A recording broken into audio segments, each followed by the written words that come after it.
రెస్టారెంట్లో 250 రూపాయలు పెట్టి తినే ములక్కాడ మసాలా కర్రీని ఇంట్లో 50 రూపాయలతోనే అంతకంటే టేస్టీగా ఎలా చేయాలో చూపిస్తాను పదండి. Welcome back to cooking with Mouni. Made with love, served with happiness.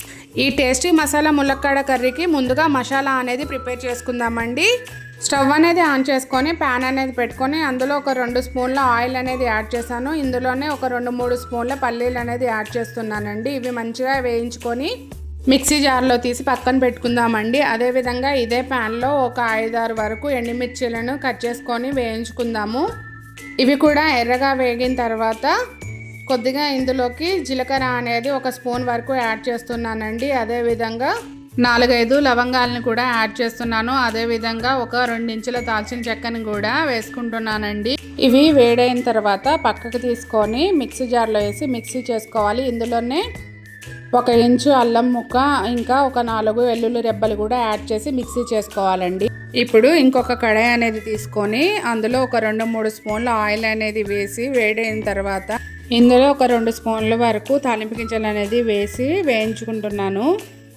ఇప్పుడు ఒక 5-6 టమాటాలు అనేవి బాగా మిక్సీ చేసుకుందాము. ఈ మిక్సీ చేసుకున్నటువంటి టమాటా ప్యూరీని అంతా కూడా తాలింపులో పోసి ఒక 2-3 నిమిషాల వరకు ఉడికించుకుందాము. ఇది ఉడికిన తర్వాత మనం ముందుగా ప్రిపేర్ చేసుకున్నటువంటి మసాలా అంతా కూడా ఒకసారి వేసి ఇలా కలుపుకుందామండి. చూస్తున్నారు కదా, రెస్టారెంట్ స్టైల్ మసాలా అనేది రెడీ అవుతుందండి. దీన్ని ఒక 10 మినిట్స్ వరకు ఉడికించుకుందాము. ఆయిల్ అంతా కూడా పైకి తేలాలి.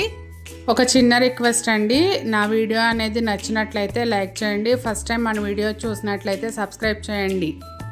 మంటను మీడియం ఫ్లేమ్లోకి అడ్జస్ట్ చేసుకొని మూత పెట్టుకుందాము. మసాలా అనేది ఉడికేలోపు కొద్దిగా ఉల్లిపాయలు, పచ్చిమిరపకాయలు, అదేవిధంగా ములక్కాడలు అనేవి వేసి వేయించుకుందాము.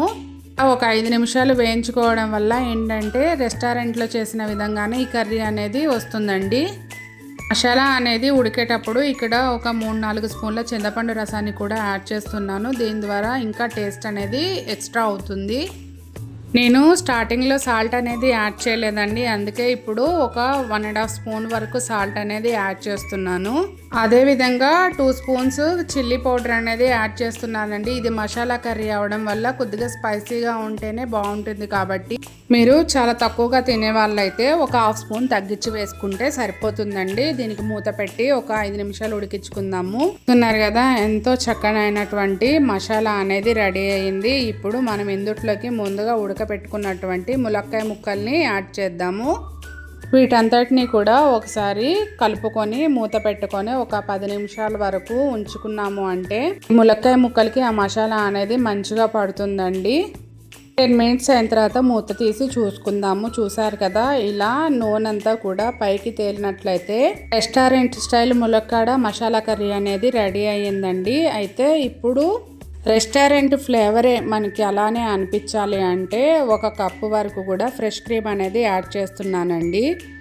మీ దగ్గర ఫ్రెష్ క్రీమ్ అనేది లేనట్లయితే పెరుగు మీద లేదా పాల మీద ఉన్నటువంటి మీగడ ఉంటుంది కదా, దాన్ని వేసి ఇలా మొత్తంగా కలుపుకోవాలండి. ఫ్రెష్ క్రీమ్ యాడ్ చేసిన తర్వాత ఎక్కువసేపు ఉడికించకూడదండి. చివరిగా నేను ఇక్కడ కొత్తిమీరతో గార్నిష్ చేస్తున్నాను. ఈ కొత్తిమీర అనేది వేసి ఒక 2 మినిట్స్ ఉంచేసి స్టవ్ ఆఫ్ చేసాము అంటే ఎంతో రుచికరమైన రెస్టారెంట్ స్టైల్ ములక్కాడ మసాలా కర్రీ అనేది రెడీ అయిపోయిందండి. ఇంత టేస్టీ అండ్ హెల్దీ అయిన ములక్కాడ కర్రీని ఈరోజే ట్రై చేయండి. మీకు ఈ కర్రీ ఎలా వచ్చింది అనేది కామెంట్ సెక్షన్లో తెలియజేయండి. అదేవిధంగా రెసిపీ అనేది నచ్చితే ఒక లైక్ చేయండి, మీ ఫ్రెండ్స్ అండ్ ఫ్యామిలీకి షేర్ చేయండి. ఇలాంటి హోటల్ స్టైల్ హెల్దీ వంటకాల కోసం కుకింగ్ విత్ మౌని ఛానల్ని సబ్స్క్రైబ్ చేసుకోండి. థ్యాంక్ యూ ఫర్ వాచింగ్ అండి.